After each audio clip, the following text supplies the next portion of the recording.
Vous vous souvenez, il y a quelques semaines, je vous ai raconté l'histoire de Ross Ulbricht, le patron de Silk Road, la célèbre plateforme de vente de drogue du dark web fermée en 2013. Beaucoup d'histoires complètement folles entourent ce mystérieux site et j'ai eu envie de vous raconter l'une d'elles, plus précisément celle d'un hacker milliardaire qui, après avoir commis une petite erreur, a permis à la justice américaine de réaliser l'une des plus grosses saisies financières de son histoire.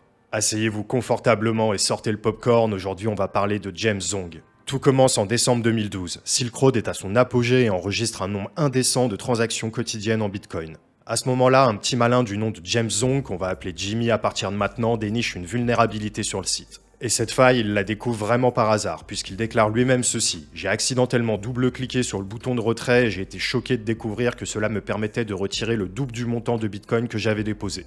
Ni une ni deux, il s'engouffre dans la brèche et réussit à drainer plus de 50 000 bitcoins en quelques jours, équivalent à l'époque à approximativement 550 000 $. Peu de temps après, Silk Road est fermé par le FBI et Jimmy se retrouve avec son petit trésor qu'il va farouchement garder. Pendant pratiquement une décennie, il va déplacer les bitcoins d'adresse en adresse, de portefeuille en portefeuille, utiliser des mixeurs, le tout pour brouiller les pistes un maximum. Il faut bien se dire qu'à ce moment-là, les techniques d'analyse on-chain sont vraiment très peu développées et globalement, il est assez tranquille. Pour parler un peu du personnage, Jimmy est quelqu'un de plutôt introverti et qui a toujours eu des difficultés pour se faire des amis. Victime de harcèlement, il va nourrir une véritable passion pour l'informatique dans laquelle il va plus ou moins se réfugier. Il vit plutôt simplement dans un petit bungalow assez modeste à Athens en Géorgie avec son fidèle compagnon Chad, mais il possède également une maison au bord d'un lac pas très loin ainsi qu'une Lamborghini et une Tesla. En fait, jusqu'ici, Jimmy était relativement tranquille, même s'il faisait parfois des folies, ça passait encore. C'est à partir de 2017, 5 ans après le vol de Silk Road, donc, qu'il s'est lancé dans une sorte de frénésie dépensière pour élargir son cercle social. En 2018, par exemple, il invite tous ses amis à Los Angeles pour aller voir un match de son équipe de foot préférée, les Georgia Bulldogs. Non seulement il loue un jet privé pour l'occasion, mais il donne aussi plusieurs dizaines de milliers de dollars à ses invités pour des virées shopping. Bref, globalement, il faisait les choses en grand. À cette période, il a dépensé environ 16 millions de dollars juste pour mener sa fast life à l'américaine, et tout ça malgré le fait qu'il ne déclare aucun revenu. À l'époque, sa justification est simple, il a investi très tôt dans le Bitcoin et a réussi à faire fortune. Et ce n'est pas totalement un mensonge, puisqu'en 2009, il se trouve qu'il a effectivement miné un peu de Bitcoin et qu'une fois à l'université, il en a vendu pour empocher près de 700 000 $. Et il n'a pas fait que miner, on a découvert après coup qu'il avait également contribué au code de l'invention de Satoshi Nakamoto. C'était un petit développeur de la première heure, certes pas le plus important ni le plus prolifique, mais tout de même. Puis arrive la nuit du 3 mars 2019. Le 911, le numéro d'appel d'urgence des États-Unis, reçoit un appel plutôt singulier. Au bout du fil, un jeune homme de 28 ans, paniqué, à qui on aurait volé près de 400 000 $ en crypto-monnaie directement à son domicile. Il explique maladroitement qu'on s'est introduit chez lui pour lui voler une immense somme d'argent, qu'il s'agit de bitcoin, de monnaie virtuelle, que c'est une catastrophe, qu'il est investisseur de la première heure. À ce moment-là, les opérateurs sont un peu perdus mais prennent tout de même son appel en compte, pourtant l'enquête ne mènera nulle part et Jimmy finira par faire appel à une détective privée, Robin Martinelli. Pour elle, c'est sûr, il s'agit de quelqu'un de l'entourage proche de Jimmy, on voit d'ailleurs la personne sur les caméras de surveillance, celle-ci semble très bien connaître les lieux. D'ailleurs, chaque fois que Martinelli mentionne la théorie de l'entourage proche, Jimmy se braque et ne veut pas en entendre parler. Il ne veut pas voir la vérité en face, pour lui ce n'est juste pas possible qu'on lui ait fait un coup pareil. Mais voilà, 6 mois s'écoulent après son appel au 911 concernant le vol de ses bitcoins et l'enquête est au point mort. Cependant, Jimmy commet une erreur. À ce moment-là, les techniques d'analyse on-chain ont un peu évolué et des firmes spécialisées dans le domaine comme Chainalysis ont vu le jour et se sont développées. Et c'est justement eux qui vont se rendre compte d'une chose, des bitcoins reliés au fameux hack de 50 000 bitcoins de Silk Road ont bougé. Jusqu'ici, rien de nouveau, vous me direz, mais ils ont bougé vers un endroit particulier, une plateforme d'échange. C'est comme ça que Chainalysis repère une transaction étrange fin 2020 qui relie les bitcoins du hacker de Silk Road à un compte sur une plateforme d'échange centralisée. C'est Jimmy qui vient de transférer des bitcoins de l'un de ses wallets avec des fonds volés vers une plateforme avec des fonds légitimes. À ce moment-là, les plateformes suivent déjà les obligations en matière de KYC, en d'autres termes, ils transfèrent les bitcoins volés à Silk Road directement vers un compte à son nom, son vrai nom.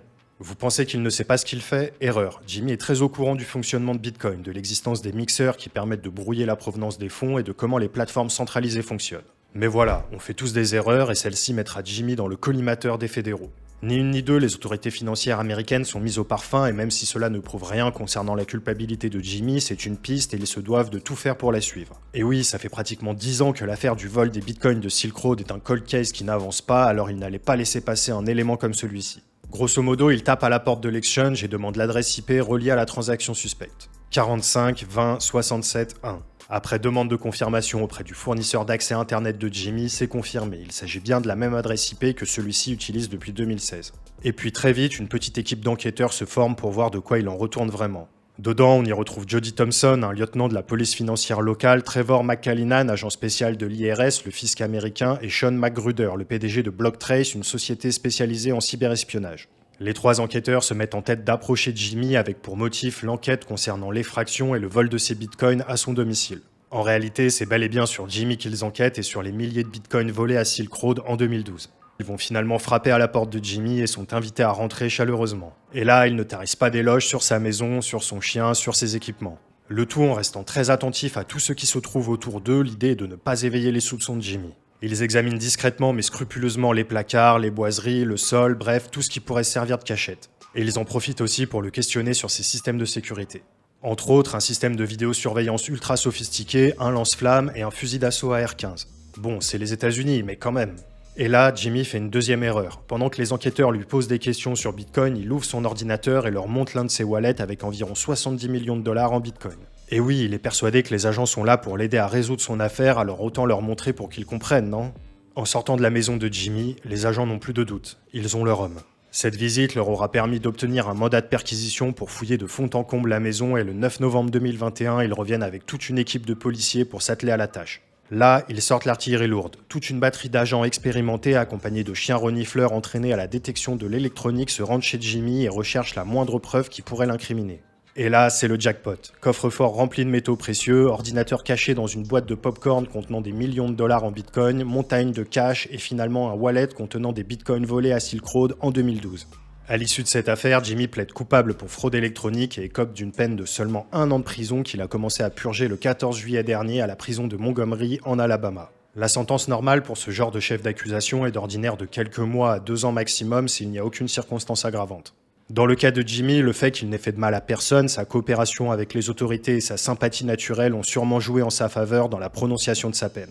Évidemment, il n'a pas le droit de garder son petit trésor en bitcoin et les fédéraux lui confisquent, le tout en appelant les victimes du vol à venir réclamer les fonds.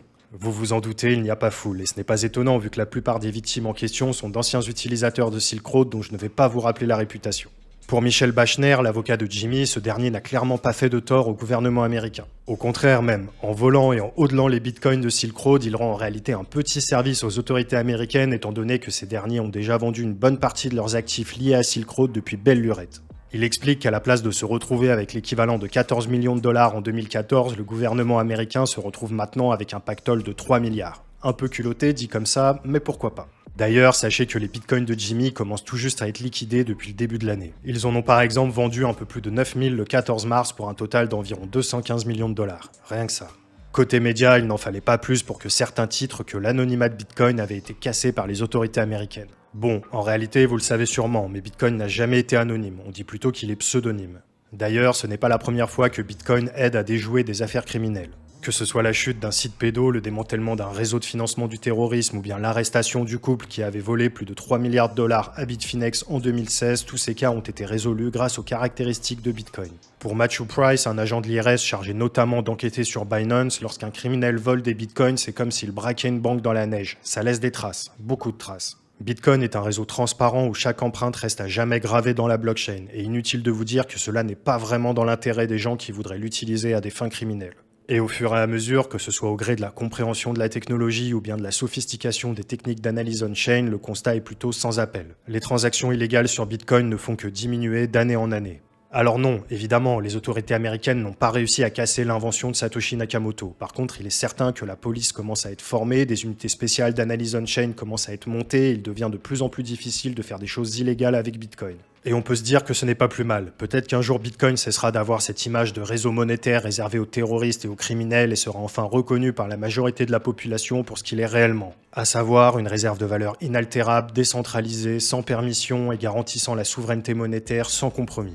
Du côté de Jimmy, il va donc purger sa peine d'1 an et pour info, on ne sait toujours pas qui s'est introduit chez lui pour lui voler des bitcoins et peut-être qu'on ne le saura jamais. De même, pas d'inquiétude, son chien Chad est actuellement gardé chez un ami de Jimmy et attend patiemment le retour de son maître. J'espère que cette histoire peu connue vous aura plu, si c'est le cas, n'hésitez pas à me le faire savoir en commentaire et n'hésitez pas également à me proposer des sujets pour les prochaines vidéos. Abonnez-vous à la chaîne YouTube pour soutenir notre travail, merci à Thomas qui m'a aidé dans la réalisation, c'était Romain du Journal du Coin, on se retrouve très vite pour une prochaine vidéo, bye.